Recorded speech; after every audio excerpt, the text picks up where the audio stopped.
Hello guys, my name is NaToSaphiX and today we have another video, and this time it is the Cluj-Napoca fantasy team game, whatever the fuck it's called.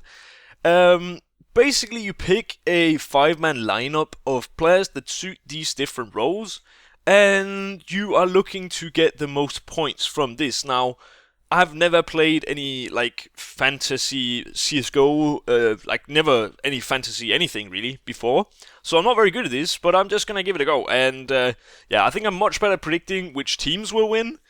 I'm probably not so good at this, but I decided to make a video about this anyway because I think it's a cool little addition, and it's definitely something I will be playing year after year, or at least major after major. But I think I'm just going to hop straight into it. I'm also going to be sharing my thoughts with you as to why I pick who I pick, if that makes sense. So for the first spot, that is the Commando, and he gains 2 points per kill, loses 1 point per death, and he gets bonus points equal to their kill-death difference. So that is pretty good. So for me, you need to go for a guy who has a role that is not an entry fragger, as they tend to not get too good KD ratios, but at the same time you need a guy who is solid and who always performs at these majors, and that is why I've gone for the main man, and that is Flusher, because he is, in majors, the most highly rated player of all time. At least I think so. I think he's doing a phenomenal job. Like, he's just getting better and better and better and better, and if you look at his KD, this is from all...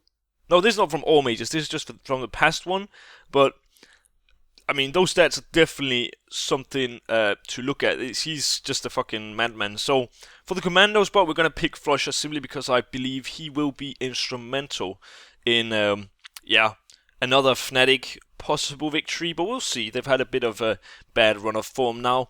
The Clutch King should be a guy who works well under pressure, who has a role that gets him into clutch scenarios, and who is also good at the game, because somebody who just gets into clutch situations all the time is not going to get you any points.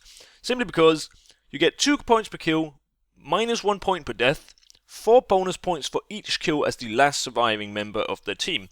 Now, I've gone for a pick that might be a bit out of the ordinary. I have gone for Sipnix from TSM. Now, it's partly because I really like TSM and I really like Sipnix, but he is kind of a support player. If there's one player that works well under pressure, it seems to be this guy, and even though he didn't have that many clutch kills compared to some of the other players here, what we need to also think about is that the Fnatic players here, they played a few more games than the TSM players, for example, and while I could have picked someone like Device, I'm just hoping for Sipnix to go big. Usually he's really, really good at clutching and getting these very important kills.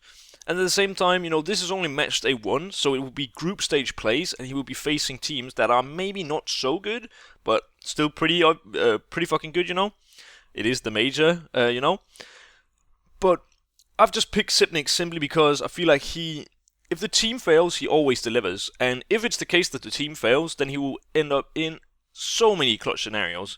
That is why I have picked this guy. Now, for the Eco Warrior, 2+ points per kill, lost 1 point per death, 2+ bonus points for every pistol kill. So we need someone who's good with a pistol, somebody who gets a lot of kills, and possibly you also need to think about, you need to pick a player from a team that likes to do force buys, for example, where you will end up on pistols and armor a lot of the time, because I'm not expecting a lot of these pistol kills to come from pistol rounds. Obviously some will, and there will be some from pistol rounds. You could ace every single pistol round, but it's unlikely. But it's unlikely, well, even less likely, I guess you can say, that somebody is going to go with no armor and, let's say, a Glock or P250 and get an ace. So we're looking for a team that tends to like to force buy, a guy who's super good at getting pistol kills, and somebody who just works well on these force buy rounds. Now, if we look at the stats here, Device has gotten a bunch of pistol kills. I have not picked him.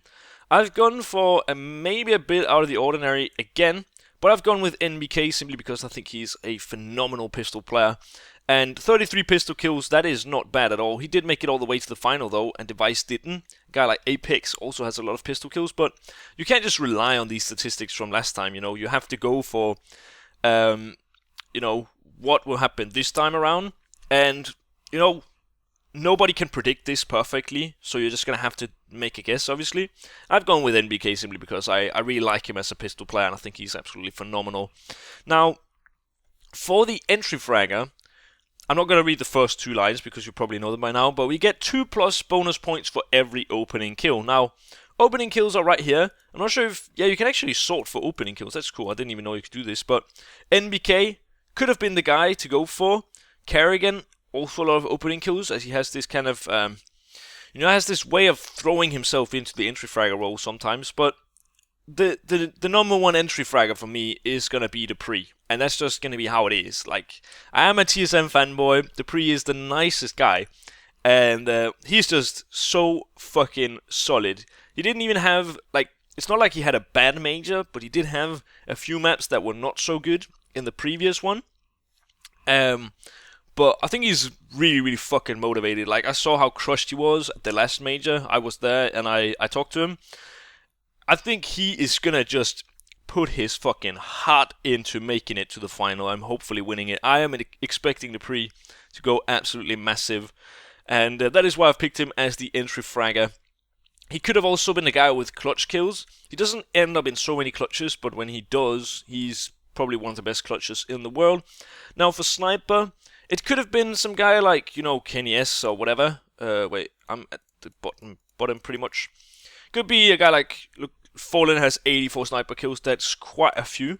But this is only match day 1, so this is only the first group stage. And what could happen is that COG will at least win 1 game of the 2. And if that is the case, I think they play a 3rd. I'm not actually quite sure how it works. But Fallen had 5 matches played. JDM only had 3, and he got 48 kills. Fallen's kind of sniper kill ratio is better, but I just think that JDM is a phenomenal player. If you look at his stats and majors only, he's actually really, really strong. And at the same time, the guy basically only plays the AWP. 48 kills to 65. It's kind of the same case with Fallen, but I've decided to go with JDM still. I think he's a very solid pick, and I will definitely be looking to for this guy to go massive with the AWP. But hope you have enjoyed this video, guys. Let me just have a breather. Please leave a like and comment and subscribe if you haven't. Remember, stay NaToSaphiX, and I'll see you in the next video, baby.